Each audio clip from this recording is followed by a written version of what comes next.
Thank you guys for coming. We're so happy to be able to be here and be in Colorado and share some amazing technology and the future of advanced cellular technology. FACT Conference. My name's Cody Lowe. This is my brother. I'm Cameron Lowe. And we're Halo Health.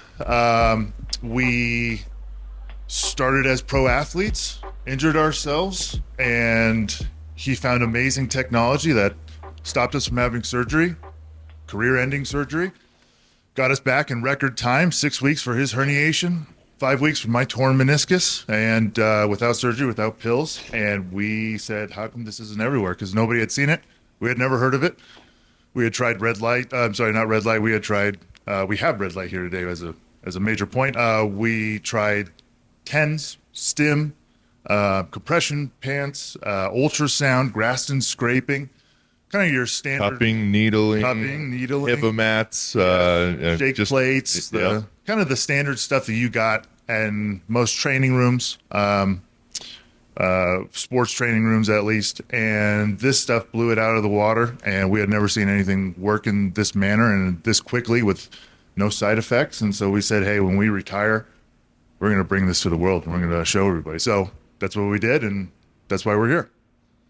Yeah, we both played at a high level. Cody played for Team USA volleyball. I played 9 years of Major League Baseball, 16 years professionally, and so we got to, be injured at a very high level and have pretty much the whole gamut run on us. Nothing was helping me. I suffered with debilitating back pain. I used to walk around like this. I had a left side herniation, and my whole right side had spasmed to keep me away from that left side herniation, and was in and out of major league training rooms and traveled all through Canada, Japan, the U.S., Mexico, Dominican Republic, and just looking for the best of the best. And 2.5 years of pain, sciatic nerve pain going all the way down to my left ankle. And then one session with those devices right there, 60% of my nerve pain and my back pain was gone. My hips were able to fire again. And the old cortisone that they had shot me in my right elbow twice with, it actually detoxed my elbow so fast that it pulled that old cortisone out of my elbow and oxidized what looked like a little piece of mouse poop on the plate. And that was the old cortisone that had been sitting in my elbow for 2.5 years, because it's in a gel that is made to stay in an area, and sometimes your body just doesn't flush it out properly. And so every single pitch hurt me, and then got that treatment. The next day was spring training of 2010, and that was the first day in 2.5 years that my first throw was no pain. And I went, wait a minute, you got to be kidding me. And it never came back, and my velocity went from about 90 miles an hour back up to 94 miles an hour where it belonged. And I said, I can't believe everybody doesn't know about this. And then Cody had his meniscus tear about 6 months later, and they weren't going to pay for his surgery. And the Olympic team wasn't going to pay for his surgery. And so I said, hey, well, before you even consider going and doing that, come try this. And I think it was 10 sessions in 5 weeks. You were back on the court playing with the Olympic team. Yeah, we were sitting right next to each other in the off season at a 24-hour fitness. We had just done a little workout, and we were stretching on a mat sitting there. And I was trying to do a Turkish get-up, and I was doing it incorrectly, and my knee was bending and bending and bending and bending, and this loud pop happened, and he heard it from about this distance. I looked at him like, whoa, that's not supposed to happen, is it? No, he said, did that hurt? And it didn't hurt. And I said, no. But the next day there was more swelling and a little discomfort. Next day, a lot more swelling, even more discomfort. And then by the third day, my knee was the size of a watermelon, could barely move. Went back to the Olympic team, and they were like, yeah, you tore your meniscus. It's the worst one we've seen in 35 years of practicing. It's a complex tear, and it was trying to protrude through my knee about 1.5 inches. If I was standing at the stove and turned to the fridge, it would pop out of place, and I'd have to throw my knee back to get the knee joint to separate and put the meniscus slip right back in there. And it was really bad. And I was 21 years old and pretty stupid, which is pretty common at that age. And I went back to the Olympic team and tried to play on it. and ripped it even worse. And they said, yeah, you might get 5 to 10 years of walking on it, but you never play volleyball again unless you have surgery. And they would have been right, conventionally speaking, but he put it on. 5 weeks later, was back playing. They came in to evaluate us. The jaws hit the ground, said, what did you do? You don't have the structure in your knee to physically support these movements. And I told them about this black box and my brother, the baseball player, and they said, maybe you'll keep that to yourselves. And we don't really want to know about that. So now we're not going to keep it to ourselves. That's right. So, and that's why we're here. That's right. So after our careers in professional sports, we decided that we would set up a center in Scottsdale, Arizona, and we named it Halo with an E at the end. Our last name's LOE, and we started treating people for pain and function, and it didn't matter what kind of pain. We had success, and we have success with about 95% of the cases that we see, all non-invasively, drug-free, and we first and always do no harm. And so we are really, really excited to bring this to this community. And through having our center, we worked on a number of high-level athletes, a lot of Major League Baseball players, NFL guys, PGA, and through our network and through the Association of Professional Ball Players of America, which I was on the board at that time. I'm now the president, and we help ball players that need a handout, a leg up, and need a little help with a medical bill, or getting out of pain, or rent, or whatever it is. Through that network, Brandon and I got connected, and Brandon came down and spent about 5 days with us, and that kind of started his journey to energy medicine and to getting well. And so I think that's a good segue to invite Brandon and Dr. Fegley up here to talk about his story, and it's an amazing one. So everybody, please welcome Brandon Kolb and Dr. Fegley.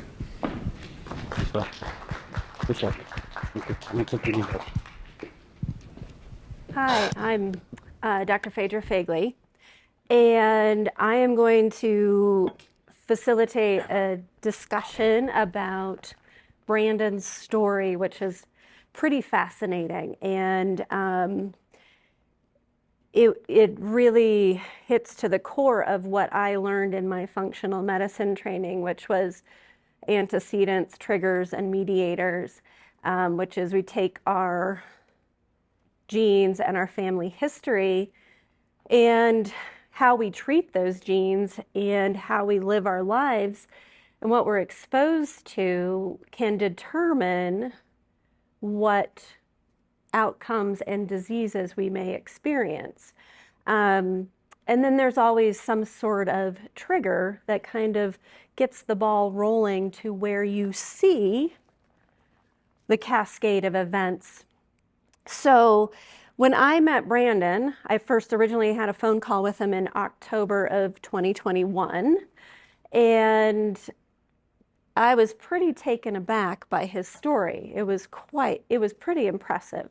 Probably one of the most impressive stories I've ever heard over the course of the last few years as I've dug into functional medicine, treating chronic Lyme, treating heavy metal exposure, treating mold exposure. His story is actually very, what is the word? Impressive. So we had the initial phone call, and I said, well, yes, I would love to meet you and go through your story. And in my head, I was thinking, oh my goodness, I don't even know if I have the tools or the equipment or the resources, but I still want to try to attempt to take care of Brandon. So when I met Brandon the first time, he was probably about 25 pounds heavier, still puffy, walking, limping along, kind of, looked like an older man than he is, and wasn't wearing shoes, was wearing slippers. Um, so that's where I met him. And he's done a lot of work on his own, but we have kind of worked as a team over the last 6, 7 months to get him to where he is today. So why don't we start with just your background? Your like, how did you grow up? What was life like as a child? As a child, I had an older sister. Her name's Allison. Was Allison. She's unfortunately passed. My parents were both very active. My father was a former football player at Arizona State. My mom went on to run the Boston Marathon 5 or 6 times, several marathons around that 3 hour mark. So she wasn't world class, but she was certainly doing it. And my sister and I grew up playing every sport that was available. Swim team, track team, hockey, basketball, all the, you name it. And it was just a very active, athletic driven childhood. Yeah. There was one point he's also started writing a book, and he describes running 10 miles as a Oh, 5-year-old. yeah. So the picture you'll see up there with me running, I believe it made Runner's World magazine. It was one of the running magazines. Back then, my mom was a part of a big running group, in the late 70s. There wasn't many people jogging back then. They all knew each other. And we went out to the West Valley Marathon in San Mateo, and each lap was just over 5 miles. It was 5 laps to complete 26.2. And I ran the first 2 laps with my father at age 5, and I was crying. And there was a picture of me crying as we were crossing the finish line area. And I think the article was about child abuse and pushing kids too far. And little did he know that I was crying because my dad was making me stop, because he didn't want to start loop number 3 and end up on the opposite side of town and have to walk back. So he told me that I had to be done running by lap 2. So that was kind of the start of the realizing that this kid's like the Energizer Bunny. He doesn't run out of energy. And by 7th grade, so maybe 12, I ran my first half marathon, and later that day played in a soccer game and didn't think two things about it. It just, that's kind of what we did. Did you feel pretty healthy through your childhood? So, any health issues during those formative No, years? no. I mean, other than, allergy and sinus stuff, which has been lifelong, but no, nothing too bad. Um, how did how did you get into baseball? Because you're talking about soccer and track. I mean, I played baseball my whole life, but I didn't excel until later in life. I never made the All-Star team. I was one of the better kids on the team for my age, but I was always undersized. I could always throw things hard, didn't matter what it was. So as I was going later in life, I was playing some outfield, I was playing other sports, but it kind of came like, hey, if you want to move past high school, it doesn't matter what you enjoy. The only thing that you do that other people don't do is throw things real hard. So I had to learn how to pitch, actually learn how to pitch instead of just doing it a little bit in little league, a little bit here. And I became a full-time pitcher by age 18, senior year of high school. And then from there, it was just a learning curve, if you will, because I didn't know what I was doing. And I had to go to junior college. That was one of my only options. And after one good year at junior college, after one of my very fortunate starts, day I wasn't supposed to be out there, I was filling in for somebody who was hurt. Scout from the A's took notice and drafted me in the 38th round. And I ultimately ended up saying no because I had a full ride scholarship to Texas Tech. And after one year at Texas Tech, I got drafted in the 4th round. And from there, it wasn't really a decision. My other options were to go be a ski patrol in a ski bum somewhere. So I chased my dreams. I signed in less than 24 hours. And I headed off to Arizona. And the next 10 years was nothing but baseball. And how did it feel to be drafted? Was it exciting? Was it scary? No, it was exciting. It was flattering. But like, the, you know, you don't feel like you did what? No, no. Okay, well, they didn't even make an offer, which was fine because it was a draft and follow. I was the 1,066th pick overall in the 38th round. And so they just wanted to see what my body would develop into before next year's draft so they could make an offer prior to me being exposed to other teams. And then they made an offer. It wasn't a very good one. It wasn't worth a diploma from Tech, so it really wasn't a decision. But like I said, it just kind of fell in my lap. It's not like I was saying, oh no, I'm not going to go to class because I'm going to sign in the first round. No, no, no, didn't work that way. So did you end up graduating from Texas Tech, or did you end up going into the? So I left early. Okay. I got drafted after my junior year. If you stay till your senior year, you have no leverage to sign after that. So even if you're drafted in the first round, your only option is to go on to the next level, and they don't have to entice you with any financial gain. So it really was okay. Let's see how fourth round was good money. It was enough to make a difference. 38th round, no, not really. So yeah, it was a no-brainer. I signed the next morning. He flew up and met me at the airport. We took him to lunch, and I signed, and I was off to Arizona in a day or two. So how did your major league career progress from that point? From that point, I started out as a starter, which by the time I had gotten to pro ball, the anxiety attacks had already started, but they weren't debilitating yet. I could work through it as a starter. You have the time to go out in the outfield 45 minutes prior. You can work through your yips, my nervous system conditions that would cause me to throw the ball extremely errantly from, very close range. As if I wasn't throwing it at 100%, I would miss my target by potentially 30 feet. So you can imagine being a professional baseball player who's expected to throw the ball with an amazing accuracy at 96 miles an hour, can't make a throw to first base from 30 feet away. So as you approach the park every day, the anxiety of doing that, not just in front of the fans, but your peers, you're expected to be able to do certain things. And when you literally couldn't overcome it, it became I didn't plan for the lineup. I planned on how can I get through this start without throwing the ball to first base overhanded? How can I avoid an intentional walk situation?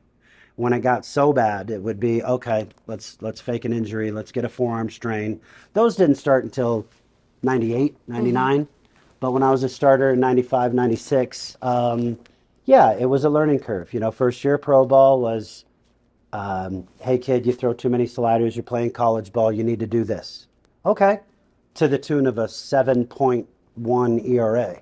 But you did what you were told. You didn't throw your slider, you learned how to use your fastball, you tried to develop a changeup, but it just, throwing the ball slow just didn't work. It didn't. Everything as a starter was fastball 92 to 94.5. Breaking balls were 82 at the slowest to 88. Slider was 88 to 9. And no, it was all right there. From a timing perspective, no matter if it's moving or not, the batter gets used to one speed. And after about 3 years of trying, when the panic attacks got debilitating in 98, they put me in the bullpen, which was a blessing and a curse. Being in the bullpen, you stopped working on stuff. You just went and you threw. I threw all sliders and I did fine. Still having the panic attacks. The panic attacks actually got worse because now I showed up to the ballpark not knowing if I was going to pitch every night. So when the phone rang, heart rate through the roof, blood pressure probably 200 over 150, adrenaline spikes, sweating through the clothes, and it's not even me who's called up. And then you have a panic attack all over again when it actually is you. And then you stand up and you try to make the first throw to the catcher, and you can't. Did you have a history of anxiety before you started playing? Well, yeah, but I big didn't league know ball? it. I didn't even then. I'd never told the trainer. I never told. Everybody knew it. They could see it. But as players, you don't mention it. And as trainers, you don't have a solution, so you don't. Hey man, get over it. Read a book. Oh, okay. Let me try that. But no, it didn't work. So you found ways to adapt, cope. You'd show up, you'd find out where the batting cages were somewhere in the stadium. You'd sneak down there in the second inning and you'd warm up so that the first throw of the day could be 97 miles an hour to the catcher. Even though nobody else did it and the catcher's looking out and you're like, no, just get down. No, I don't need to warm up, just down. And then you let it rip and you're somewhere around him And then as the adrenaline starts to subside a little bit, as the shakes start to go away, you can start to command a little bit as long as you can throw max speed. That sounds pretty nerve-wracking, like public speaking for me, although my blood pressure, I think, is maintaining a decent place.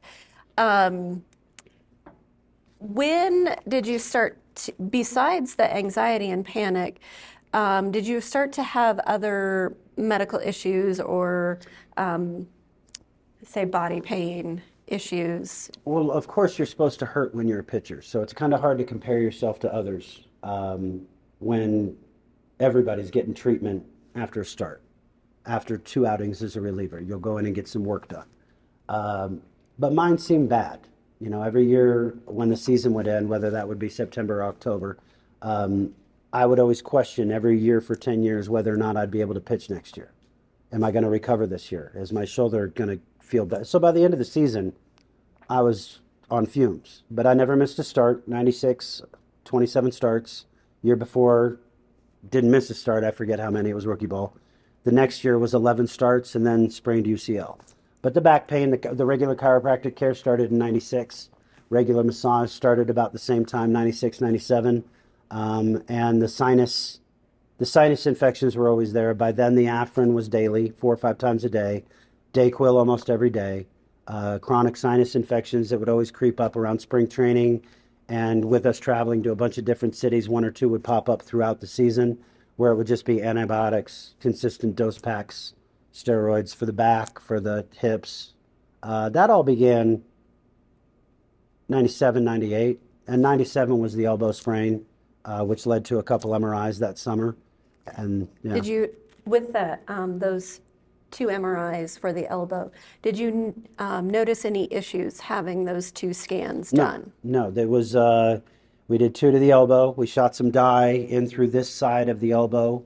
The UCL is located over here, and if the dye made it through, that meant that there was a tear. If the dye didn't make it through, that meant no tear. So what happened was it showed a partial tear, and we went through a 6-week throwing program. And got all the way till the final bullpen, could throw the ball 300 feet pain-free. But as soon as I moved my hand around the ball to throw a breaking ball or slider to spin it in the bullpen, I'd feel a grab. And with the trainer standing within 5 feet of you for every throw through this process, you were supposed to inform them if you felt anything. So I felt a little tweak. Okay, pulled the plug, 2 weeks more. We went through another 6-week throwing program, and then by August, we decided it's not going to happen. My incentive, the year before, I had won 16 games. Was the runner-up pitcher of the year for the organization, was number 4 prospect in the organization. Had I finished that year healthy, I would have been forced to have been put on the big league roster. So that would have meant, I don't know, Kim, 5 times as much pay? Yeah, a lot. Better health insurance in the union. You know, it was huge. So my incentive to come back without surgery was through the roof. When the second rehab attempt failed, they wanted to do Tommy John. I said no. I could still throw 93. It just hurt. If it was torn, I wouldn't be able to throw 93.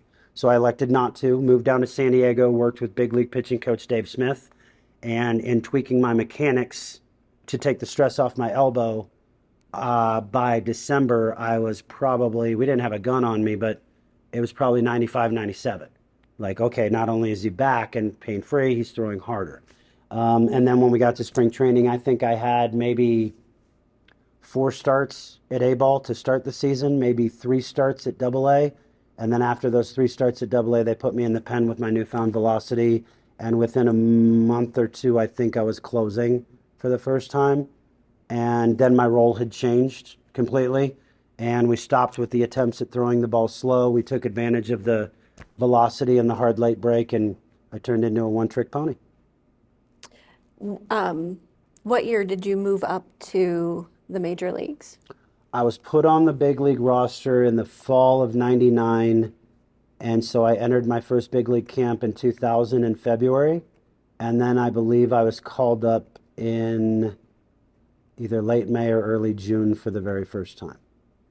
That must have been pretty exciting. Yeah, no, that was a culmination of many, many years of hard work and not really comprehending what was happening for a couple days. Yeah. Yeah.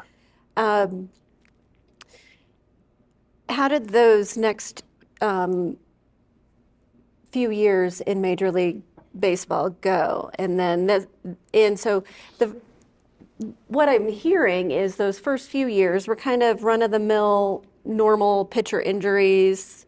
The guy with chronic sinusitis, no big deal. Yeah. Just dealing with it. Then things start to change a little Yeah. bit. Well, the panic attacks get 10 times worse.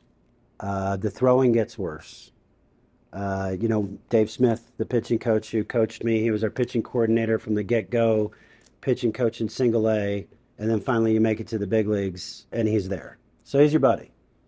He was one of the only ones who worked on me with it. So what he did was he brought I believe he was 7 at the time, he brought his 7-year-old son to the ballpark, and he made me show up early, and he put me on the mound, and he put his son at first base, and he made me pick over to first base like 50 times before everybody else got there.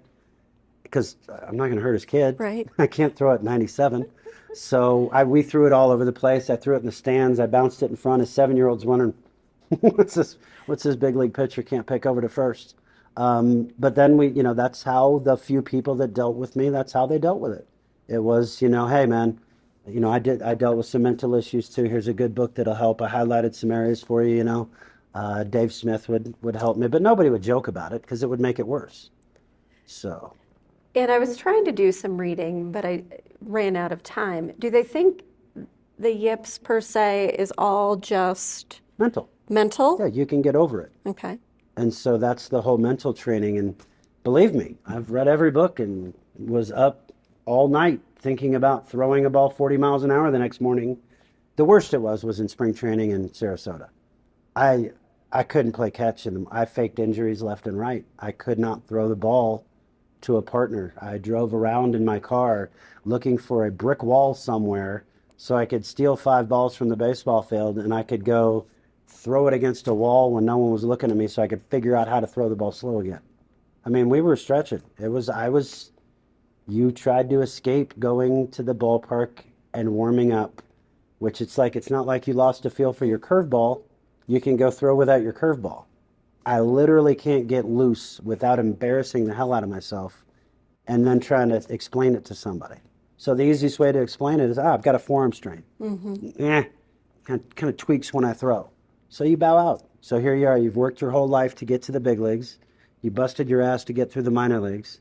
You get to the big leagues and you physically can't perform because you can't perform the most basic of tasks that your 7-year-old could do. So yeah, it was different. And I didn't want to play. I didn't want to go to the ballpark. I even asked my agent one time when I was in AAA with the Brewers. I got sent down 3 from spring training and from 2 call-ups before I had given up a run that season. So here you are. You think you're, okay, I found a way to do it. I can warm up in the cage down there. I can throw my first pitch, max effort to the catch, and I can throw enough strikes with my sliders to get away with it. Well, long run, that's not going to work. But you're doing it, and you threw 11 scoreless in spring training. You had a scoreless outing in Houston. You get called up a second time and don't even pitch. So you're sent down 3 times in a year, and with no explanation, no nothing. And you go down to minor leagues, and you're talking to your agent, and you say, "Hey, I've heard of people refusing assignment when they leave the big leagues to go back down to AAA. Like, hey, I'm not going to go. You can find me, you can release me, whatever. I'm just not going to go." I asked him if anybody's ever done that from AAA to the big leagues. So, hey, we're going to call you up. You know what? I'm good in Indy. I don't like Milwaukee. I'm going to sit here and close in AAA. I know this is what we're working towards, but I'm having a fun time here. Having a great time. Well, no, I mean, it wasn't as bad. It was still bad. Yeah. But it wasn't as bad. I don't know why. In the chapter of the book that I was reading, that you're in the midst of writing, over the course of your lifetime, you've had 40 to 50 MRIs. Do you think that, and that hasn't all been just in baseball. There's been some recently. How many do you think you had during your time in baseball? Not many. Okay. Not in the grand scheme of things, maybe I'd say between 5 and 8. Okay. Most of them came post. I had one in junior high, a few in high school, a couple in college, 5 to 8 in pro ball, and then post pro ball, it's been over 20, 25. So as you're leading to the end of your baseball career, what sort of things brought you to the close of that chapter? The dislocated knee in '03. So after getting released by the Cubs in '03, I dislocated my knee, which should have been a standard ACL tear. But even by then, the ACL was so calcified to the femur that when the ACL pulled, this connection was so strong that it pulled the end of my femur off. And so that was the first, okay, it's not just chronic sinusitis and 3 or 4, that's weird. That doesn't make sense. But that was it. Other than the pain that I experienced from baseball, I assumed everybody experienced, so I didn't know what was going on. I didn't know the inflammation was there. I just assumed that everybody dealt with this. But clearly, genetically, we've proven that it was there. Yep. Yeah. Did you have multiple rounds of antibiotics through your baseball career? A ton. I mean, that's what we lived on to get through the season, with the infections, with the pain. They didn't do painkillers, which was great, because if opioids were around in the '90s, I'd be dead. There's no questions asked. With the self-medicating that I did to recover from the panic attacks, the over-the-counters that I used, if there was opioids to escape what I was going through in the '90s, I would have been long gone. So, I had down that 2003 was the last year you played. No, I came back in '04, and Okay. I played right. In an attempt to come back, I came back after the femur, gave one good go, but from '98 on, I was 94 to 99 miles an hour. Showing up there, I was 89 to 90. I could throw strikes. The yips were still there. I can't believe I volunteered to play in '04. But anyway, went back and, a month into the season, I knew there was no chance, because the only goal is to get back to the big leagues. I had no one. I loved being around the guys, playing cards, bus rides, drinking beer, shooting the shit in the bullpen. But the actual act of, no, it was big leagues or nothing. I wasn't aspiring to play 20 years and spend my summers that way. If it wasn't going to be the big leagues, I was moving on with life. And probably after about a month, I knew that the big leagues just weren't going to happen. So that's where I ended up meeting my wife that summer. Oh, nice. But yeah, the performance, it wasn't anywhere close to where it needed to be. Let's just take a step back for a second. The surgery that you had to repair the femoral condyle, what did the surgeon tell you afterwards? Just that he had never seen that before. That was really odd. And that, they put a screw in to secure the condyle, which is still in there. But yeah, beyond that, it wasn't much of any, nobody thought that had any relation to the UCL sprain that I had in '97, because that's what pitchers hurt. That's what they hurt when they hurt. So yeah, that was, it didn't really raise off any alarms other than, oh, that's weird. That should be a torn ACL, but it's a broken femur. That's odd. Anything exciting, anything to tell the crowd between 2003 and 2008? Was it kind of a lull in health issues at that point in time? No, that's when things. Because 2008 was when you had. 2008 was the eye. Well, I think that was the blood clot in the eye. But prior to that, no. I mean, there was a period of time where I began to lose control of my fine motor skills. I couldn't grab smaller objects. When I went to grab a pen to sign my name, my fingers would fumble it and drop it. Knocking over glasses, running into doorways, falling down stairs, until eventually I stopped driving for a matter of 3 months or so. The only person who came up with any kind of answer was a nutritionist at my chiropractor's office, who suggested I had an intolerance to gluten and I was extremely dehydrated. And adrenal fatigue. So we treated those three things, and about 3 months later, I was able to slowly begin doing things again. But that's the period when things like that started to happen. There wasn't injuries. The sinuses were the same.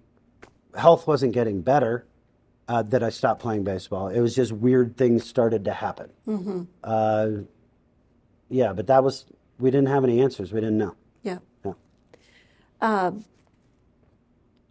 Well, and then there was a major event in 2008 where you lost vision in your right eye. Yeah, so I was working in an indoor facility down in Dallas, and I started to notice that there were gaps in the net while I was giving lessons.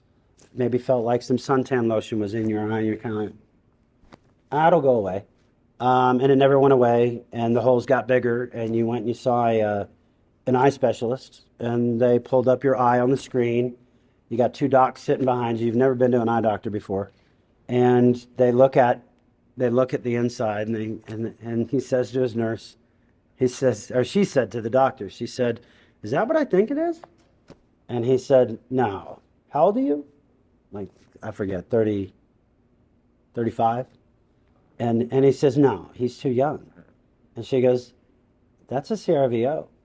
And he's like, "Hey, Jim, come in here. You got to see this." You're sitting there in the chair going, "What?"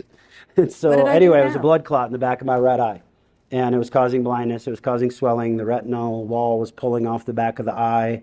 And they send you to an oncologist, of all things. So you show up to an oncologist. You're the youngest person in the room by 35 years, and you wait for your appointment. And then they tell you they're going to shoot a cancer drug called Avastin into your eye for 6 weeks to stop the swelling and stop the bleeding so you can keep your original eye instead of wearing a patch or getting a fake eye. So after 6 weeks, the swelling stopped. The blindness stopped spreading. So I had lost a large portion of my vision with a little tunnel right in the middle, which you can see on the graphic. And inside that tunnel, it's about 20/80. So legally blind in the right eye. And yeah, that was the first, like, okay, whoa, this doesn't happen to young, healthy people. It's old, it's degenerative, it's high blood pressure, and I was none of the three. And so you think to yourself, oh, well, bad luck. It's slim odds, but someone's got to have it. I can deal with it if that's all that's wrong.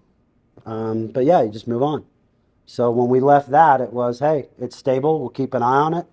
And it is what it is.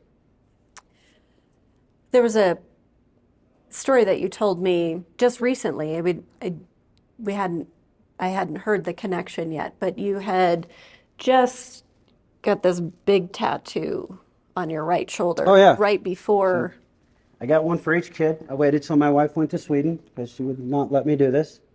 And so I got my son Junior wrapped in a Swedish flag, which of course is the color blue, which most likely contains cobalt. So that right there is, lesson learned. I wasn't aware of the genetic disposition that made me retain certain metals, even cobalt. Even if I did know I had it at the time, I probably wouldn't have put two and two together. But now that my wife and I just had our fourth child a month ago, I have to get another tattoo. Or else the kid will have a complex. So this time we're going to get a non-metals, all organic, non-GMO, whatever the hell, the clean ink. And so that's going to be the next one now that we know better. Excellent. What other things happened with your health? Mainly joints, but what was happening with your other joints during 2008, 2009? Well, that's when I really started to dive into, now that I had the time to do it, and I was making a lot of friends around the DFW area. I was getting a much larger group of doctors put together that could guide me to friends that were doing some newer age stuff. And I got into dry needling, chiropractic care, all the stuff that Cam and Cody mentioned before. That became a weekly occurrence. We were doing acupuncture where they were running electricity through the needles. I think at one point I had 58 needles in me at one point from my neck down to the bottom of my hammies. It was left and right. It was infrared therapy. It was lots of stuff, but cupping, it was a lot of searching. Because I still hadn't put the connection together with my mother and sister and grandmother. So it was just me trying to figure out what was going on with me. But yeah, like I said, it was trial and error. It was always in an effort to reduce pain. The pain in the back, it was cortisone injections, nerve blocks. The pain pills didn't start until about, I want to say, maybe 10, 11. But prior to that, it was cortisone shots, all the other stuff. Did you get any benefit from the cortisone? Temporary relief. I was never asking for one more than every 6 months. It was usually about once every year to 18 months for each joint. But it was left elbow from tennis elbow catching in my lessons. It was low back. It was right shoulder. And then it started with the hip in about 13, but the hip was never bad prior to the hip surgery. That wasn't even existent in 9 and 10. It was more let's maintain the elbow and the back and the shoulder so I can keep golfing, running, all that stuff. And you had started a business training young athletes. Yes, I started a training facility which we focused on a very mentally healthy, holistic approach, comprehensive approach to training young athletes, to yoga, to weightlifting, to nutrition, to which college camps to go to, where I would fly with them and the families to make sure it all got done right. I basically served as a mentor for kids from September through June. They had the same spot every week. And then for the summer months, it was more drop-in, it was more group classes. But I mean, I had some kids from age 10 to age 18 where it was babysitting them through the entire process, trying to give them the mental clarity, the physical ability, and the confidence to navigate their way and avoid the pitfalls that I did along the way. I was going to say that you were putting a stop to the kind of the situation that you were in, so you didn't perpetuate sort of the emotional stuff that you experienced. If you've got something going on, we talk about it, we address it, we get to the bottom of it. We talk about certain situations like, hey, what's your mindset going into this? If you walked into my building and the only thing you wanted to learn was a curveball, then no. It was, hey, this is how we mentally prepare. This is what we do the night before. This is how we evaluate our performance or our workout or our yoga session. At the end of that, this is how I assess my effort. This is how I learn to get better for the next time I do it. And, if you can convince 13 and 14-year-old boys to go to a yoga studio, I mean, you got them thinking the right way. Well, and especially around 2010, that wasn't a common thing. You'll see more, you definitely see more high school kids going to yoga now. I had strange parents come up to me at the game when I'd be at the high school games watching my kids pitch, and they said, "Are you the pitching coach that makes the boys do yoga?" I just had to come introduce myself. Hi, I'm So, yeah. And then from 2008, what sort of surgeries did you have between 2008 and 2015? Were there any? Let's see. Surgeries.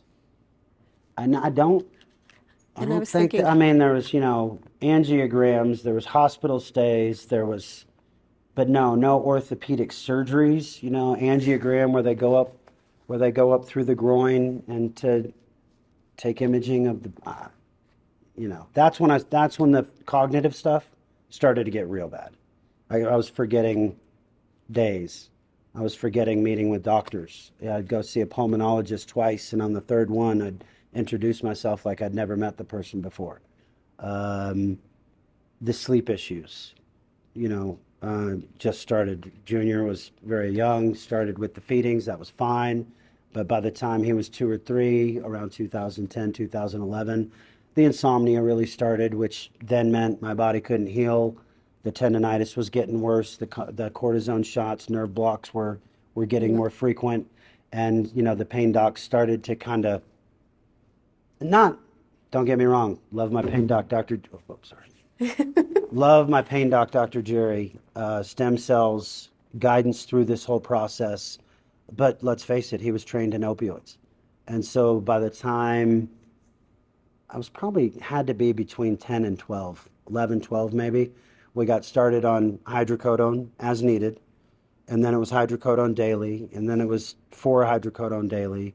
And then it was oxycodone at night and extreme times.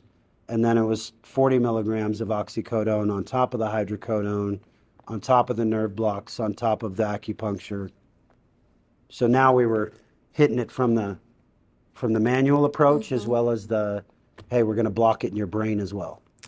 And it's kind of interesting how, you just, the pain is accelerating despite your level of activity and intensity is not,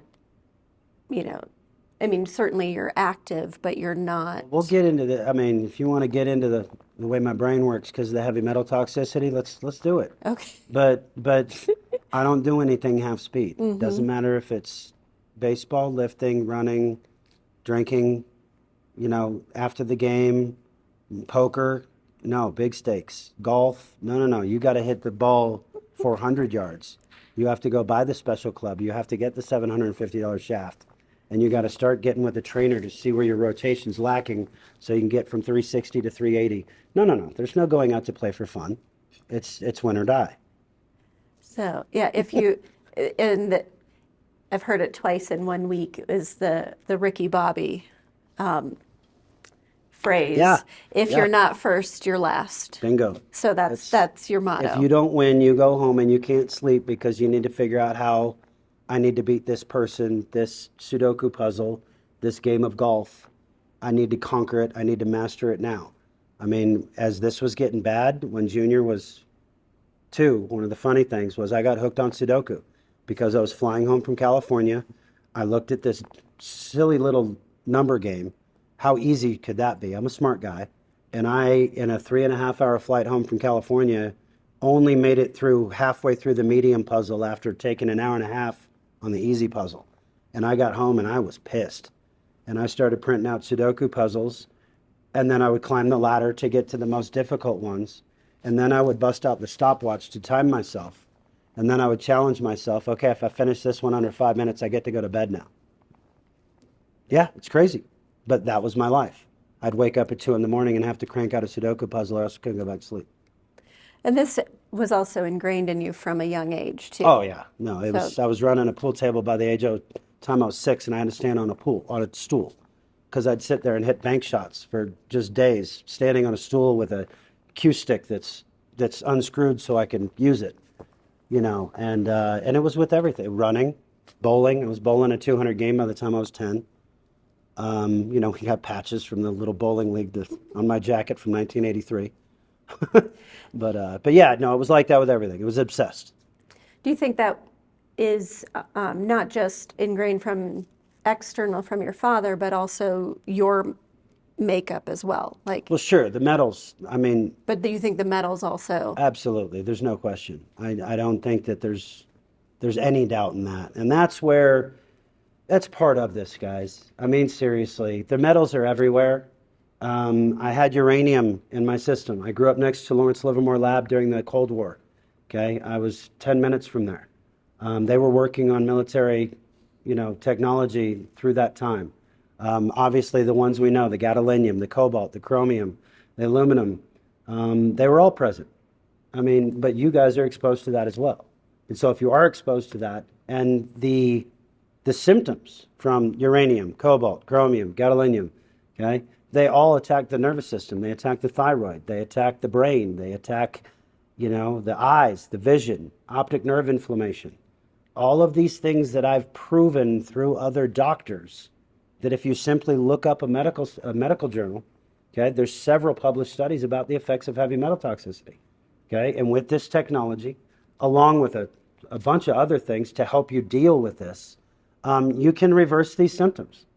And that is one of the major points here, is that not many people are aware that if you have uranium in your system, that you can move it out of your system, which we clearly show with the tests right up here.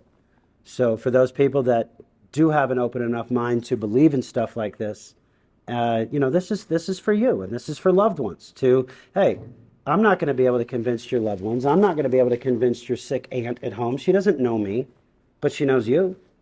She knows you guys who can go home and talk to her and tell her, hey, I heard this compelling story. Here's something you should look into. So even if they are diagnosed with something serious, if we can at least tackle the symptoms, you can get your life back, which we're going to kind of get to. We're not there yet. No. I'm still losing my life. Yeah. And you can't see it very well, and you're welcome to look at this, my handwritten piece of paper, but this is a timeline, and this is birth to college, and there's not much happening. And then all of a sudden, 2015, the whole sheet of paper is full of stuff. And so that's where we're going to get to now is what happened in 2015. That was the hip So replacement. 2015, to give you an idea of where I was at health-wise, I was probably working out on average 6.5 days a week, probably 2 to 3 hours a day. I was training athletes full-time. I had a nutritionist.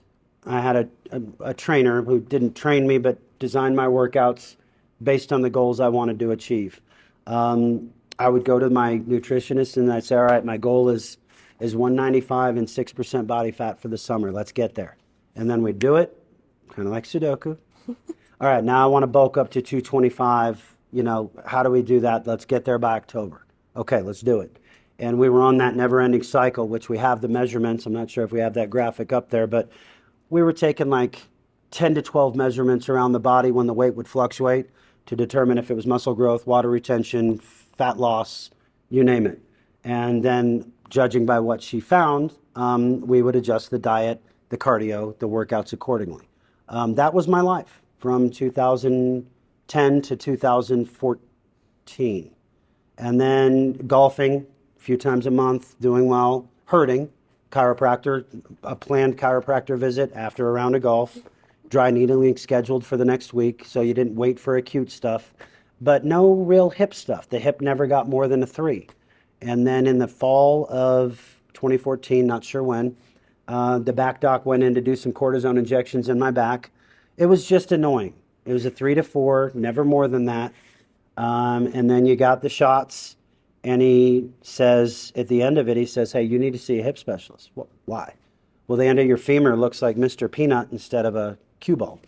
It's been rubbing bone on bone for so long. No way. I'm able to do this. I'm able to do this. I'm able to do this. I'm still running. I'm still sprinting on the treadmill. But no, it was time to get the hip replacement. And within a couple weeks, we agreed to a hip replacement. He said that it was either that or back surgery. My sister had just passed in 2013, and I wholeheartedly believe that it was her back surgery that really sent the spiral going bad. And so my efforts to avoid back surgery would have done anything. So we rolled right into the hip replacement, and then within a couple months, I had to move forward with both shoulder surgeries. So I had the left shoulder done in June, the right shoulder done in August. Both of them were about the same issues. This one was about 2 years ahead of this one in degeneration. Both biceps tendons were calcified by that time. So that was the strange part. That was the O3 ACL part of this surgery. The rest of it was pretty standard. But the biceps tendon had calcified. It was solid. It was a cable instead of a rubber band.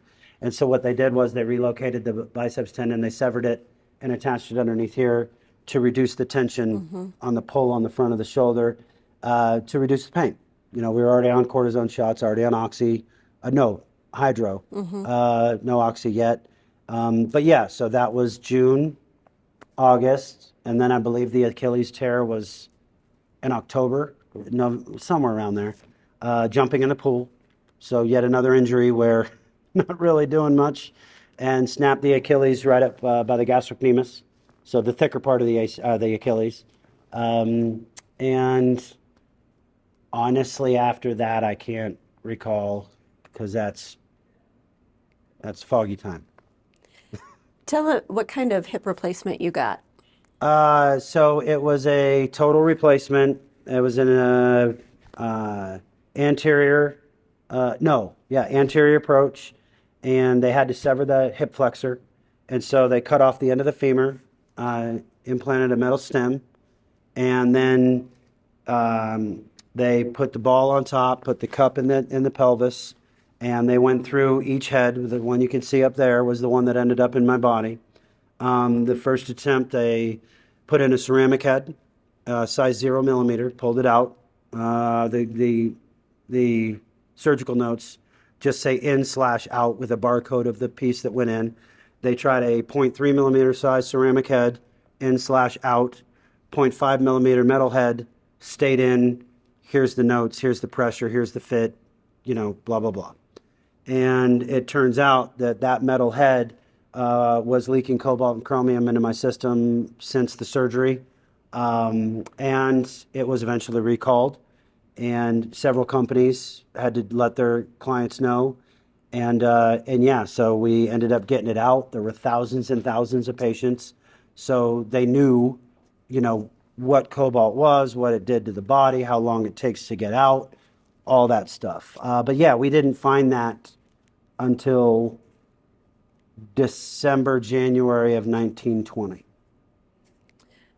Yeah, it was not until the last couple of years that you really have put the pieces together with. Right. Oh, yeah. No, we had no clue. Yeah. We had no clue.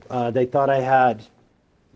In 2018, I was diagnosed. Well, first they suspected things like MS, CTE. Was never diagnosed, but that's the role we were going down. And in 18, I was diagnosed with Parkinson's. And my mother had just passed in 17 after a long bout with Parkinson's, which led to progressive supranuclear palsy, PSP. And when she was diagnosed with that, she was given 4 to 5 years to live, and that was it. And her downfall was turned out to be a real blueprint for me on how to treat myself once I recognized that I was headed down the same path as my mother. And so in 18, when I was diagnosed with Parkinson's, I called Dr. Jerry. Hey, Doc, we've been talking about getting my mom out here for stem cells. They couldn't do it. My dad didn't want to. The doctors didn't know enough about it. But when I got diagnosed, it was like, all right, let's get it on the books. So at that time, it felt like within the week. But yeah, Dr. Jerry got me right in right away. We did 5 cc's of stem cells up through the spinal cord. We doubled up on growth hormone, and we basically did the same procedure in my shoulder 4 years prior in 2014. So it was stem cells in the capsule, double dose of growth hormone, great results.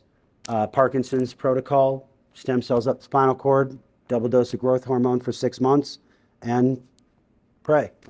And so through that time was lots of tests, lots of poking, lots of prodding. After the second shoulder surgery, the others were what ended up being 4 sinus surgeries, 3 knee surgeries, 2, hip revision, hip replacement, shoulder, back rhizotomies, L2 through S1, frying the nerves back-to-back summers, repeating of the cortisone shots, the nerve blocks, all of it was, you can't count them. And I believe since the week before I saw these guys for the first time, I had my 3rd sinus surgery. All 3 had gotten infected in the last year and a half. And I had to push back my trip a week because I couldn't get out the house and get on a plane. So I pushed it back a week. And by the time I saw them, I recognize them. I know I met them. I remember laying on the table with Cam, poking me with electrodes and things like that. But I can't tell you details about my trip. Mm-hmm. I can't tell you. I was forgetting seeing movies with my kids 72 hours prior. And with enthusiasm, hey guys, I feel good enough today. You want to go see this? Dad, we saw that on Friday. Get out. You'd forget. You'd wake up the next morning and forget that you had a phone call with a friend, that you talked for 10 minutes, not just shooting the shit, like you talked about real stuff. Mm-hmm. You should have remembered that. And you get freaked out. You're like, oh my God, I feel like I'm here. I feel like I'm listening to my wife. I feel like I'm understanding what my friends are telling me, but I can't put it together. And so, yeah, that was the shape I was in at that time, following my med list with military precision, that was being coordinated by 3 or 4 different docs of different, nebula inhalers, sleeping pills, pain pills, thyroid medication, hormone replacement. It's insane. And in order to do that, it's a full-time job. Mm-hmm. And to do that, to think that people are out there doing that who can't remember talking to their dad for 30 minutes on the phone the night before, how's that person in charge of giving them life-saving medication? Well, or let's call it life-altering medication. So I did a little bit of reading last night to just update my memory on we'll get back to now trying to figure out how to get Brandon back to this person rather than the person who was spending 28 to 22 hours in bed every day. But if we talk about gadolinium, they don't have a true, they can't make that true connection. But after I spoke with Brandon, I saw another lady in my office a week later who definitely had gadolinium reaction. And so it is a real thing, and we have to be aware of these things. So, skin sensitivity, bone and joint complaints, deposition in your bone and joints, change in your vision, dry eyes, cognitive issues, kidney damage. Those are just a small list of things associated with gadolinium. And then we have cobalt. So we can have fibrosis to the lungs, shortness of breath, damage to the heart, hearing loss, ringing in your ears, other nerve problems, thyroid and vision issues. It thickens your blood and can cause blood clots, skin hypersensitivity, and pain and inflammation. So at this point, still not putting the puzzle pieces together, what prompted you to head to Arizona and see Cody and Cameron? Desperation. I was dying. I mean, they closed down. They started the vein procedure prior to my trip and finished it after I got back. But they had to shut down the veins in both legs from groin to ankle because I was clotting and blood was pooling in my extremities, and my heart wasn't strong enough to pump my thick blood through my system. And so the solution was to, if you shut down the veins from groin to ankle, there'll be fewer veins to flow through, more pressure will get them out of your feet, and you'll get the edema out of your legs and swelling out of your calves. So that's, like I said, that's where we were at when I met them. So I called the Players Association, explained to them what was happening, the path we had gone down, the hospitals and doctors that we had gone through to get answers, every effort that I had made to get out of this condition. And we flew out and did thermal imaging, which is where my system was on fire. My organ inflammation, you could clearly see the back inflammation in the spine where the signals were being sent to the organs. No, there was no pathway. There was no control of my organs from my brain because of the blockages I had in my system. I couldn't filter. I couldn't digest. I was on soups, bread, noodles. I couldn't eat solid food. If I attempted to eat chicken or steak or fish, I wouldn't eat again for 2 days. I went 4 years prior, I was consuming 6,000 calories a day on purpose and training, and now I had been reduced to broccoli cheddar soup, soft bread, noodles, and that was it. It wasn't because I didn't have the willpower or the drive to eat healthy. It's that I couldn't keep down healthy food. Well, I mean, I eat my soups, but come on, it's soup from the local grocery store that's the fresh made, the healthy, but it's still loaded, so it's not healthy food. I did the best I could, but that's where I was headed. And so when I got to there and they found out that my organs were failing, it didn't matter what I was toxic with, because whatever it was, my body couldn't remove it. And so I think, they can correct me later if I'm wrong, I think every treatment we did was for systemic flush. Okay, there was no orthopedic. Oh, hey, my shoulder hurts. Who cares? Your liver's not working. So you're not going to go in for an hour-long treatment on your shoulder hoping it goes away when your system's not functioning. You'd rather feel better. So anyway, that's I did my 7. I can only make 7 out of the 10 treatments that I had planned with these two because the detox symptoms were ridiculous. And it wasn't necessarily from that. They were like that before I left for the trip. That's why I couldn't go on the trip. But yeah, the back at the hotel, it was rough. But hey, I didn't know what to take because I didn't know what I was detoxing. Now that I know what binds with what's inside my body, I don't have those symptoms. So anyway, but yeah, by the time I found them, it was out of desperation. It wasn't like, hey, we need to find something else. It was, oh my God, I'm dying and I'm listening to the best doctors that I should be listening to right now. And it's just heading downhill and going fast. And Were the UVBI, the ultraviolet blood irradiation, was that done in Arizona or back when you were in Texas? I was back in Texas. Okay. That was actually when I got started with Health Resource Center and Dr. Sconyers. And we did more diagnostic, also using the microcurrent to find out what was present in my body to guide us on a treatment path. We knew I needed the microcurrent, doing the ultraviolet blood irradiation where they extract the blood, 7% of your bloodstream comes out per treatment. They pull it out, they run it through 2 different waves of UVI or UV rays, and then pump it up into a bag full of saline, pump oxygen into it, turn it right back around, run it through the lights again and back into your system. And we're doing 2 of those a week, followed by a supportive IV chelation, and then probably 2 to 3 microcurrent sessions a week to assist through that process. That was January. I think we got started the last week in December of 19 or first week in January because we knew we needed to get the hip out, but I couldn't do surgery. There was no way they could put me under at that point. So the only goal was, hey, we got to check all the boxes so you can go to the hospital and get that thing out. So that's the path we took. And yeah, and then we got to January or February, first week in February, standing up from the dinner table, a bone spur, the shape of Cape Cod, reached out from my patella and grabbed onto a ligament out here, and I stood up from the table and dislocated my kneecap. And my knee was locked at 45 degrees, and I scared the hell out of my family and my kids by panicking and trying to yank it straight, screaming louder each time it didn't work. And so my wife walks up and puts her hand on my shoulder, and she's like, just stop. Just stop. Kids, go to your room. Just stop.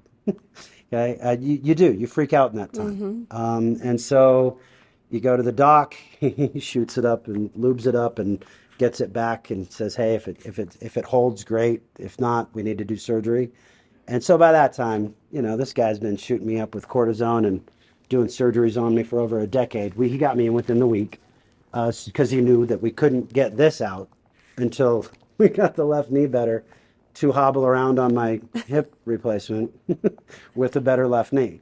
So we were using microcurrent by this time strictly for orthopedic stuff, no detox stuff. It was just, hey, you got knee coming up, you got hip coming up, you got shoulder coming up, you got back coming up. No, we're knocking it out because I could only get 3 treatments every 2 weeks.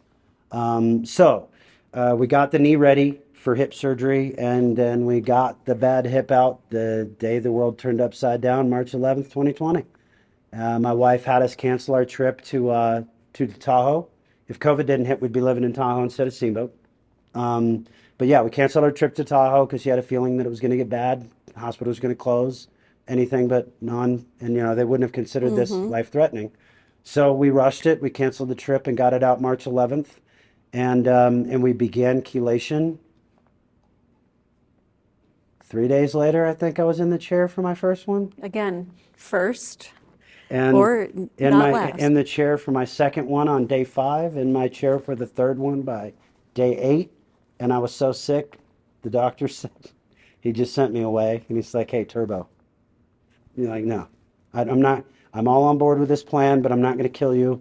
Take a break. And so then it was all microcurrent, saunas, feel-good stuff, support. And, that's how we went for the next year and a half. How would you, describe a detox reaction that you would have to IV chelation? Okay. So I did 23 chelations with the EDTA and calcium, which binds with the cobalt. And through the 23 chelations, if it was an IV and we went in here, one time I came back and my arm was about the size and shape of a football around that spot. If it wasn't a reaction here, it was the face, the neck, it would be swelling, it would be unrecognizable, puffy, vision starts to get cloudy, skin rashes, sweats not so much, super dehydrated. And it's a histamine. It's a flare. It's a whatever it is, it's going to get exacerbated. If you have shoulder pain, it's going to be 10 times worse. If you have back pain, it's going to be a little you're going to be a little more limited with what you normally do.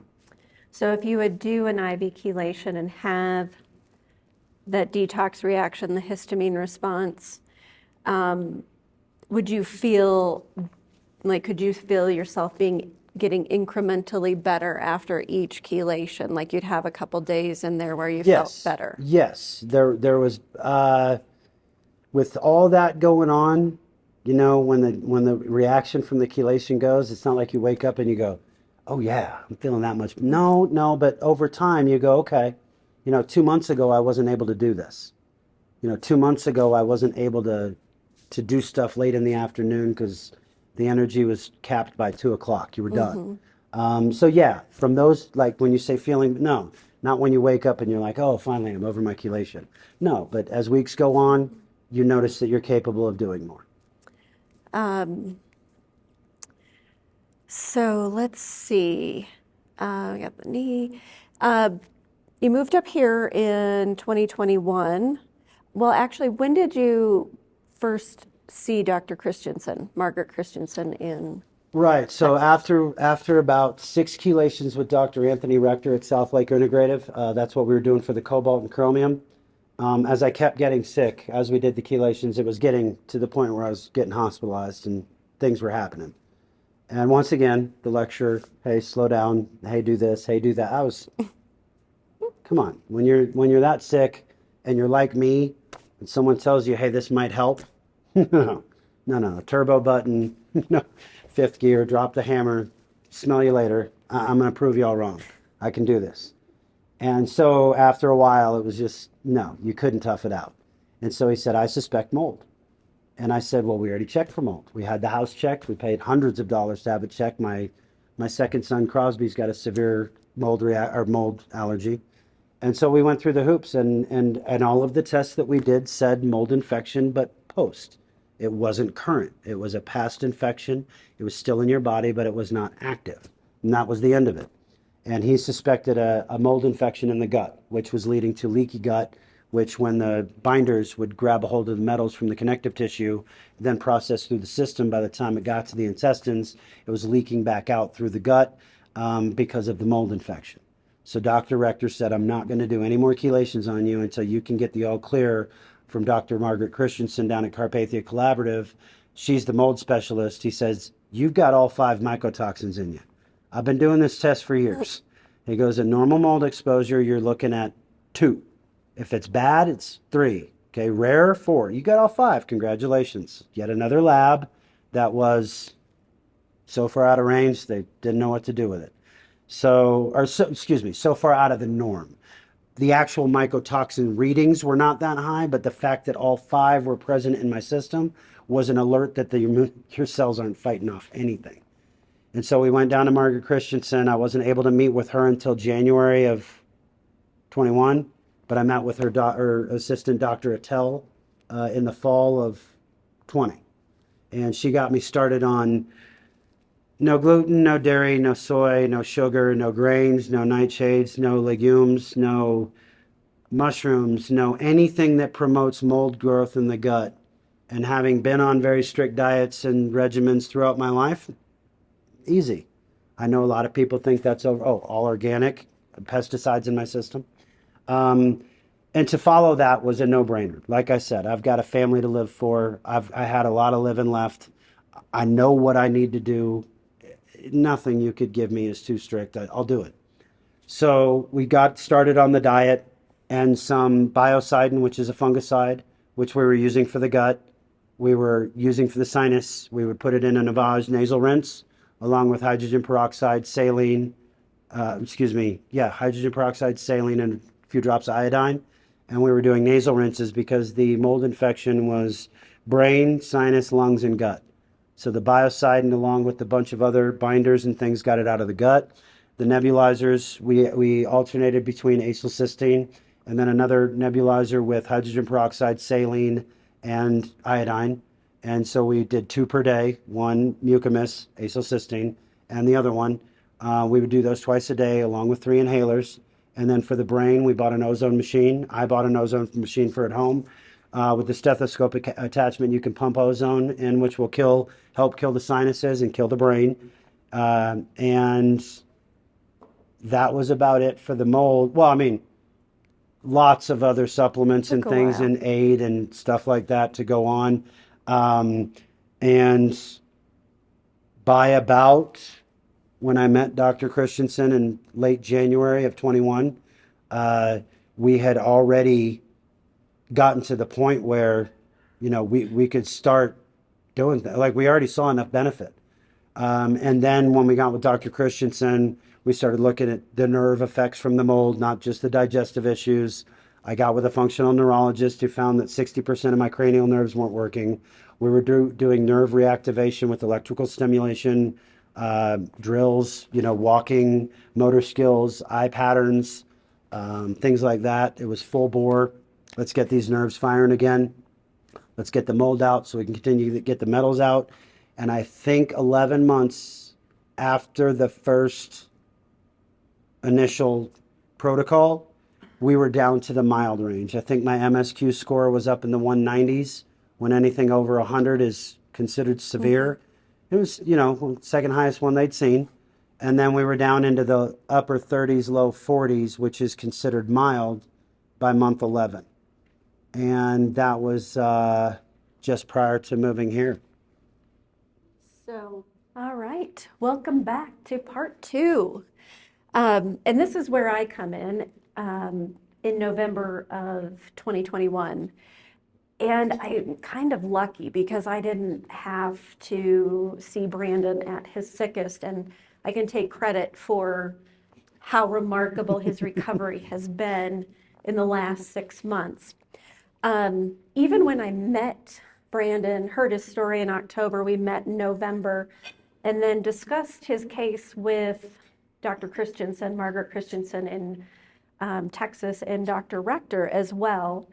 I was still thinking, like, okay, how am I going to facilitate this? Where are we going to get the IV nutrition, the IV chelation, and trying to piece it together because I have such a small clinic. But was able to do that. We were able to do some continued IV chelation with EDTA.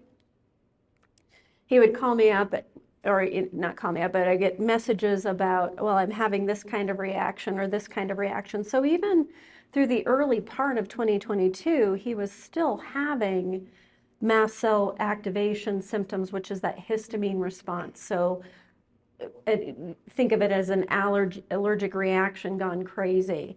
He was still having pain early when I met him. So he was definitely did not look like the person you were seeing today. He had an extra 20, 25 pounds on his body still. He was walking around in slippers all winter.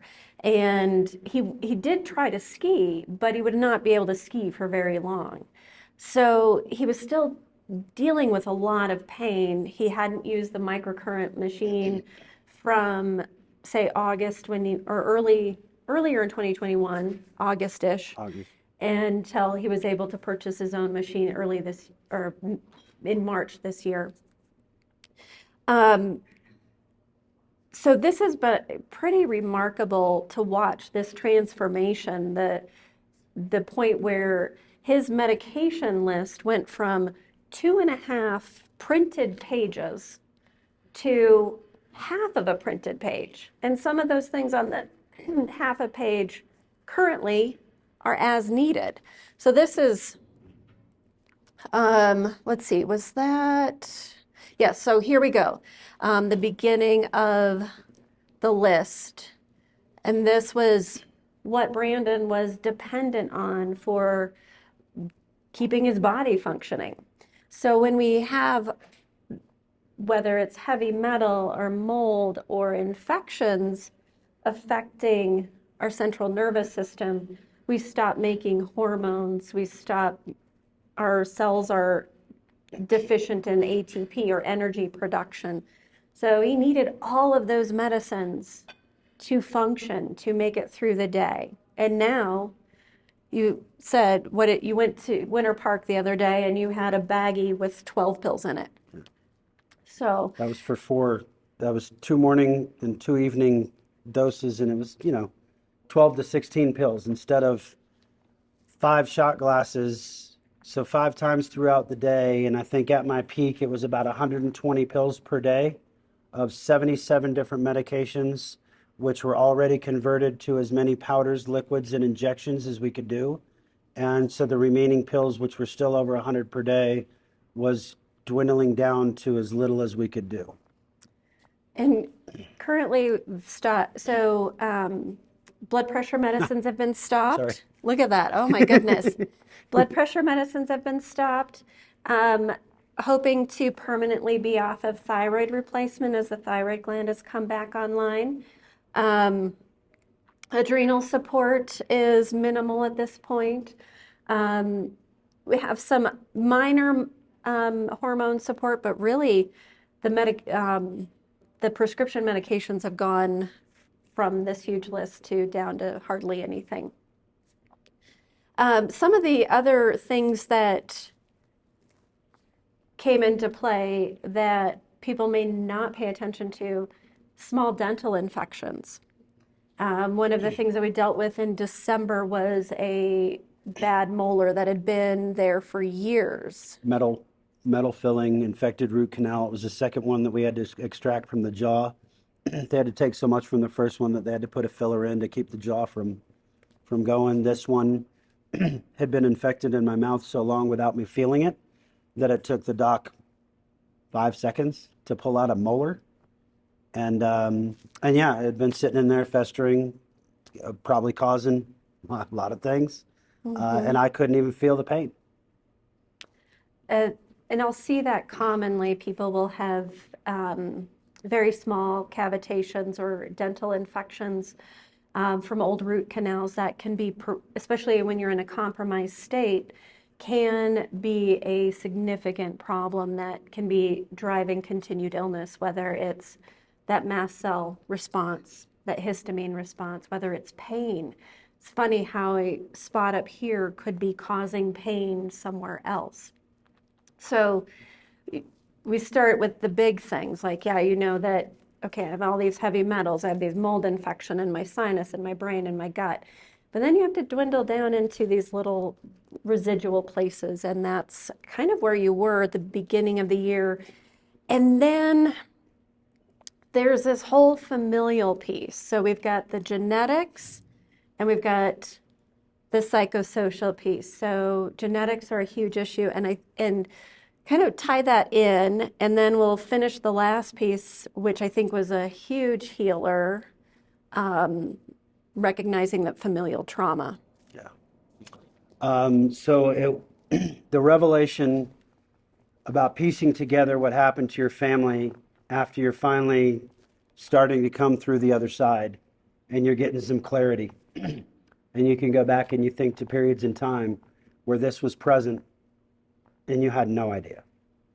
As you were sitting in judgment of your sister for all of her neurotic behavior and psychosis and drug addiction and alcohol and 8 rehab stints, and, just thinking to yourself, oh man, she's just got to pull it together. Well, at the same time, I was doing the same thing.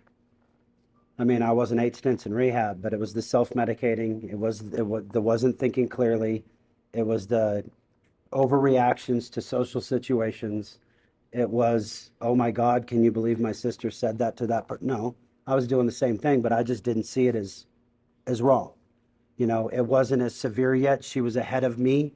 My mom, pretty much the same time with the exposure, especially to the gadolinium, her injuries started happening and her surgeries started occurring late 30s, early 40s, while my sister and I were in our teens. So my sister and I were falling apart big time by our 30s. My mom was falling apart big time by her 50s. Slowly but surely, so you start thinking about this and you start piecing it together. And when UT Southwestern, so after we got the Parkinson's diagnosis, we did the stem cells to the brain, we went through all these other illnesses, okay? We landed on chronic fatigue syndrome, which was a death sentence. It was simply medicate for your symptoms. We knew it wasn't Parkinson's because I started hallucinating when they put me on dopamine patches. Because my brain reacted that way, that was a strong indicator that it indeed wasn't Parkinson's. And you start thinking to yourself, wow, what are the odds that my mom had a rare form of Parkinson's, died from it? I get diagnosed with Parkinson's. The symptoms that I am experiencing that are Parkinsonian are the same as heavy metal toxicity. Huh. And I've got this genetic mutation that makes me retain heavy metals. Okay, now I think I have a clear enough head to say that's bullshit. Sorry, it is what it is. Okay? You labeled me with Parkinson's. I have Parkinson's symptoms that are the same as heavy metal toxicity, and if I get rid of the metals, my symptoms get better. Yet you're telling me my mom had this rare form of Parkinson's as well. Damn the luck. No, sorry. Okay, run down the genetic line. My grandma had dementia. Okay, the one thing I remember about my grandma, aside from her multiple knee replacements, was she could never fall asleep without the TV on. She had the TV on. She had her little earplug in, sleeping next to Grandpa, married for over 60 years, 70 years, 60, yeah, 60 years. But same thing every night. My mom could not fall asleep without the TV on and reading a book. I couldn't fall asleep for the longest time without listening to podcasts on 1.5 playback speed, because that was the only thing that would keep my brain occupied enough or distract me enough to allow me to fall asleep without drinking 6 whiskeys or taking 8 Tylenol PM or the Ambien CR or the muscle relaxers that I was prescribed. I had to be distracted. And then when you run down the line, same thing. Same symptoms from my sis, same symptoms from my mom, same timeline if you think about the exposure, especially to the multiple heavy metals that we had. And when you look at the cognitive part, we were all put on the same family of drugs. When I looked at my mom's nightstand and I saw, like, I always made fun of my mom's nightstand. And when my nightstand started to, the Dayquil, the NyQuil, the Sudafed, the Benadryl, the pain relievers, the nasal spray, all the same stuff. You start putting pieces together. And like, wait a minute, it's genetic. Okay, got it.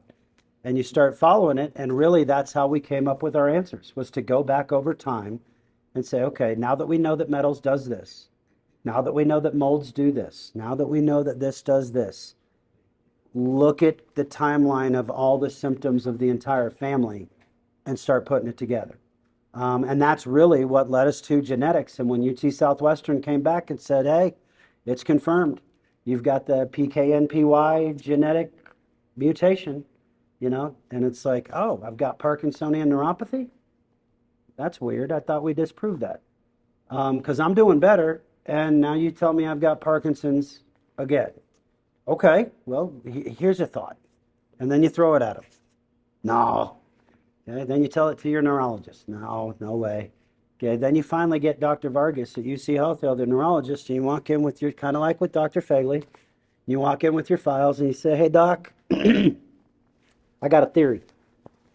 Okay, and she's the first, I got lots of docs on board so far, but she's my first neurologist. She looked at me and she says, no. Well, she said, give me 3 weeks. Came back 3 weeks later. She said, no, you don't have Parkinson's. She's like, now, for your reactions that are still going on, I've got a drug that's for another movement disorder that I think might help. I want you to look into it. I want you to use your fancy little toys and test the medication against your body before you take anything. No pressure. Take it, don't take it. And a little while later, I had some amnesia, memory, severe issues. I came back and told her about it. And I said, I haven't taken the drug that you're speaking of yet. I didn't want to. But this happened. And Dr. Vargas and I shared an emotional moment on camera during our web call. And I said, do you still want me taking, the medication? And she said, no, I don't want you to take anything. I want you to ride this one out, process it, and just kind of go with it.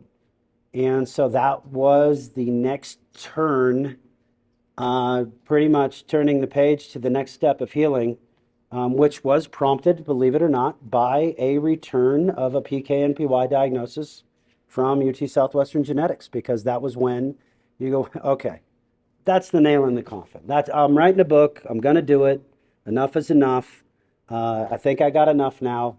And to turn that next chapter to really analyze the family dynamic, their treatment, their care, their lack of care, the negligence, the signs we missed, the doctors that tried to warn us. You go back and you relive it all. And when you do that, You're too busy doing that. You can't remember where you put your wallet. You can't remember why you went to the kitchen. You get lost at the grocery store. You drive past your driveway 3 times before you realize that you're headed home. As that was happening, my family was back in Texas picking up our belongings after selling the house. And I called the ER to tell them what was going on. I know you're thinking to yourself, guy's got some memory issues and calls the ER. When you've been to the hospital as many times as I have, and when you know you have toxins going through your body, and when you've dislocated your knee standing up from a table, or torn your Achilles jumping into a pool, or have forgotten going to see movies with your boys 72 hours earlier, you call the hospital. You let them know what's going on just in case they think it's something serious, even though you think you're a hypochondriac. So I called them, told them what was going on, and they said, can you get a ride here? If you can't, we can send an ambulance. So that's where they thought my cognitive stuff was. And when I went into the ER, they did an MRI. They've already shown the graphic up there. No bleeds, no tumors, no swelling, no concussion. They didn't know. They didn't know what was going on. So we got to that stage. The neurologist doesn't want me to take any movement disorder drugs. We've got amnesia issues. The body's physically getting better. My head's bouncing all over the place, and I can't remember to pick my kids up from school, but it's Saturday. My kids don't go to school on Saturday. That's where it was. You'd be reliving your life, redefining certain moments, and that's literally what takes up 100% of your time. And part of the story, and I find this happens in a lot of my chronic Lyme patients or people who have experienced mold illness,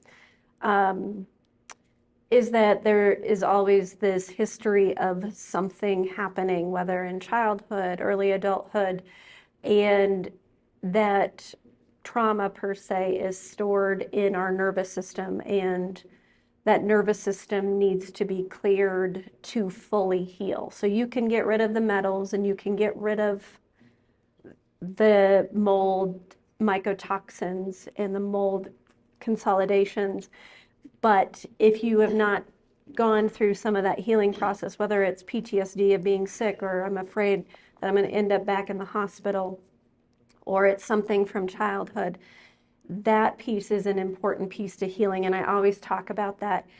And a lot of times we have to get to this point where someone is feeling mostly better before we can even come to that point of saying, oh yeah, now I need to go back and do the emotional healing. There's always that piece to illness. And so if we discount that, we have a hard time completely returning to whether it's 80, 90, 95, 100% of what your prior function was. So that everything in Brandon's story hits all of the pieces that I try to hit in somebody who's chronically ill, which is removing the bad things, but we also have to take care of that nervous system. So yeah, pretty incredible. Now, since you've had the microcurrent back in your hands, what have you been doing with it, and what have your results been? Well, I got it back. We used it for training immediately, and I've been using it at home ever since. I'm able to use it in ways that my practitioners never used it on me before, because, like I said, if you have surgeries lined up, you use it for orthopedic matters. If you have detox symptoms lined up, you use it for systemic matters. Now I can focus on things like my vision, for example. Okay, is it crucial that I improve my vision to function by tomorrow? No. If I have back pain and I can't walk, yes, I need to treat my back so I can walk. I'm not going to spend my time with electrodes strapped to my eyelids and a plate behind my head to help stimulate the optic nerve when I can't operate and maneuver. So you have to prioritize. There's only so many hours in the day, but yeah, I mean, on a typical, if I set up the machine and get rolling, I'll go for 2-3 hours a day. At first it was almost every day, 2 out of 3 days. As I've gotten busier, as I've gotten healthier, as I've gotten my energy back, I'm helping coach 4 baseball teams. I've got 4 kids at home. I'm opening a business, and I have to treat myself. So, and I have to spend about 2 hours a day of PT, stretching, keeping the heart moving, keeping the heart pumping, keeping the blood moving. It's a full-time job. So you have to prioritize. Okay. But yes, I mean, I've been using it. I've been treating shoulder, knee, low back. We've been treating the heart. We've been treating the eyes. I need to do more neck and face treatments to keep those nerves firing. But like I said, priority. But yeah, I recently dislocated my left shoulder 2 weeks ago. Fairly common. This one pops out daily, several times. This one's easy. That one doesn't dislocate very much. So when it's out, the soft tissue damage is more, and it takes longer to get back. I'm already here with this arm. A couple of days ago, I wasn't beyond here. I'll be able to get back from this in a matter of 2 weeks, when most people would be out 4 to 6. So yeah, that's what I've been doing with the machine, is treating things as they come up along the way, while trying to keep a list of, oh, hey, remember, you got to treat your lungs, you got to do your heart, you got to do your eyes. So yeah, I treat what ails me that day, and if I have time, I'll get to the stuff that I need to for long term. Okay. Excellent. Is there anything else that you wanted to say about your story before we move on to the next stuff? Just the key to the trauma part and not recognizing it, guys. I had no idea. I broke down December of 2019 and spilled on Facebook everything I had been hiding from everybody. How sick I was, how bad things really were. I was painting a nice picture for people, letting them know what they needed to know. There was only a handful of people who knew what was going on. And as you're going through this and you start to piece back in time, of course, what's the first thing you're going to think if you save yourself and you didn't save your mom and sis? What could I have done differently? And then you look back at the efforts you made to try to intervene, where you were shut down at every turn by your father, who was overseeing the treatment of your mother, your sister, at the end, your grandma. And all of them ended up dying. Very, very painful, bad deaths, except for my grandma. She went in bed. It was long, 90-something years. But the last 5 years my mom spent on earth were hell. She was stuck in a wheelchair. We had to get her out of the chair for herself. She lost control of her bowels years before she passed. We had to bend her joints for her. Her arm felt like strips of beef jerky. She had no movement, complete neuropathy in the face. So she could speak, but there was no expression.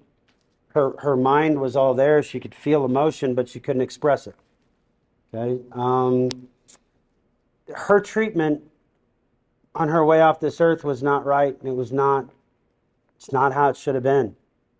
Okay. But I had my father, who I'd held in such high regard my entire life. I wanted, if we can pull up the graphic, at age 5 when I'm running with Dad in the marathon. From that moment on, he was my idol.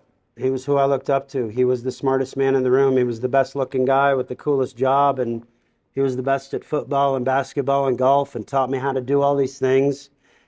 And he was the one who wouldn't let you intervene in the care of your mother as she whittled away. And you had been doing research, you had been talking to doctors, you had been investigating, not only investigating stem cells, but doing them yourself, and learning the powers of stem cells and regeneration. And when you talked to your dad about possible treatment paths, you were responded with, what do you know? You dropped out of school early and you were a baseball player. I'm going to listen to the doctors. Fair enough? How we doing so far? How's she doing? How the doctors doing? Is she going the right direction? No? She's in a wheelchair 24/7? She can't make it to the bathroom on her own? She doesn't have 24/7 nursing care because you think it's too expensive after you just inherited about 10 figures from a family estate that was your wife's, until she was deemed mentally unfit to manage the estate?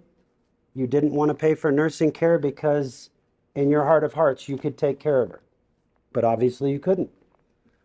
Same thing with my sister. All along, she had 8 rehab stints. The only way you can have 8 rehab stints is if you fail that many times. Every time she was left out of rehab, my dad enabled her to go back to her old ways.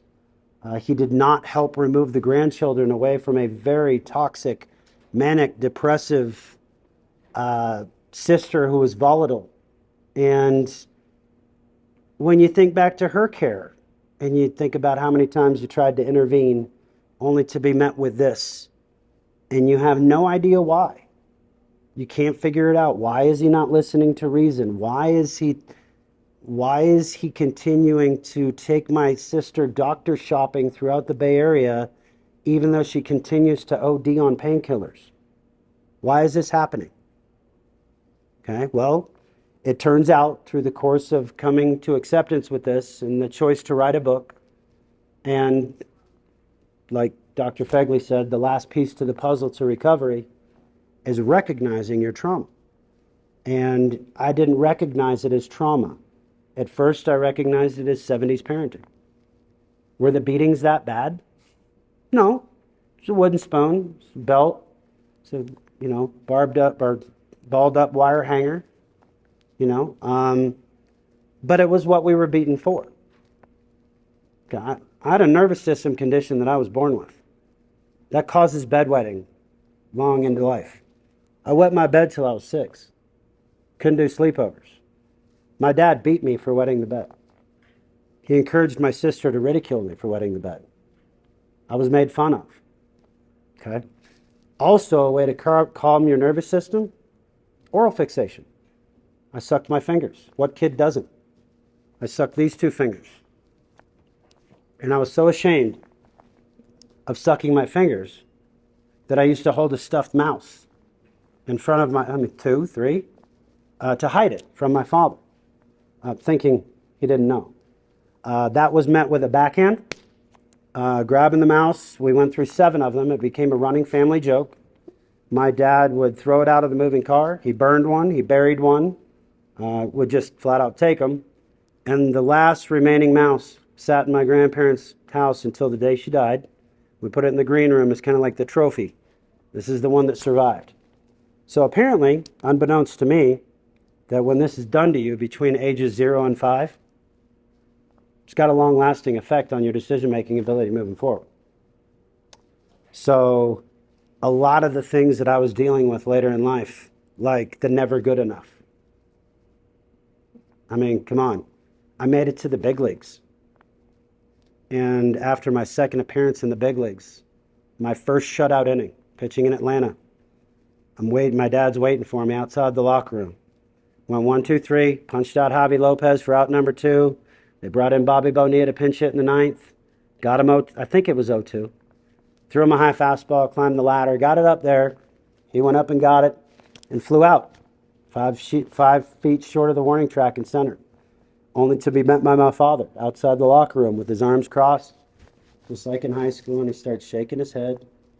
And inside the locker room, your teammates just all congratulated on your first real appearance. First one was a 8-3 game against the Diamondbacks on Tuesday night in San Diego with more people than are here. The second one was real. It was a 4-4 tie in the 8th. It was a real pressure situation, so everybody came up to me after, hey, Kolb, you did it. First one, man, you got your shutout inning. Here's the lineup card, only to be met by your father, who's waiting there, shaking his head. Like, what are you doing? So, what do you mean? Like, it says 0-2. You're going to give him a strike 0-2? He almost got you. Almost being the key word. Okay? And so, you try to explain to your father, like, hey, starting to realize what those comments did to me. That was just one instance. That happened all the time. Over time, the one man you're trying to impress, that by age 5, you were willing to run a half marathon for a guy to impress him by age 5. Anybody want to do the math on how many steps that is with 5-year-old legs? Okay, I was ready to do that for my father by age 5. Okay, shortly before my sister took her life with her second attempt, she walked around the house and counted the pictures of herself and counted the pictures of me. And when my dad got home, found her drunk on the floor, and she said to him something like, you've got 32 pictures of him and only 25 of me on the wall. You've always loved him more. She was 42. Okay?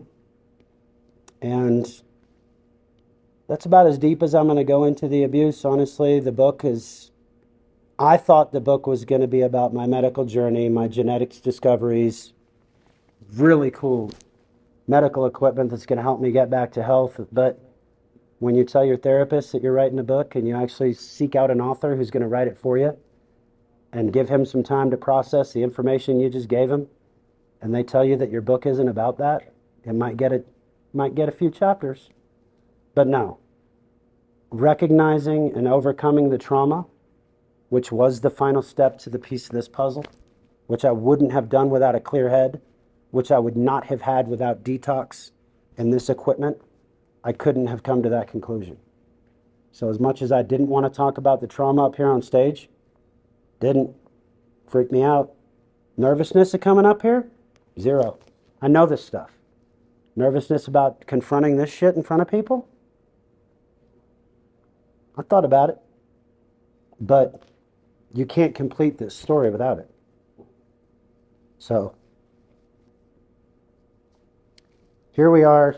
I'm the guy to tell this story because I'm bringing this to Steamboat because I can't go through this for nothing. I got kids that need to see me turn this into helping people. So no, I didn't move to Steamboat to open a clinic. I moved to Steamboat to heal. And because of her response to me sharing my stuff with her,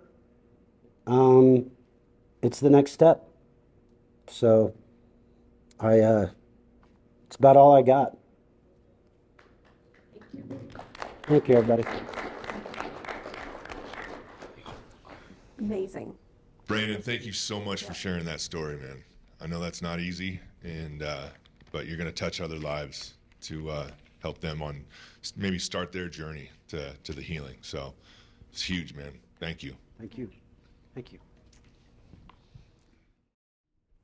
All right. Yeah, what an amazing journey, and it continues. He's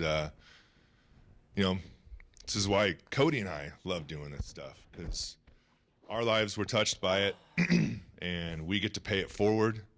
And I'm getting emotional now. And now Brandon, this is why we love doing this, because we get to pay it forward. We introduce it to somebody else. It helps them, and they get to pay it forward. And so Cody and I take a lot of pride in introducing this technology to our area in Phoenix and Scottsdale. And we just absolutely love that he's going to be able to bring this stuff to Steamboat and beyond.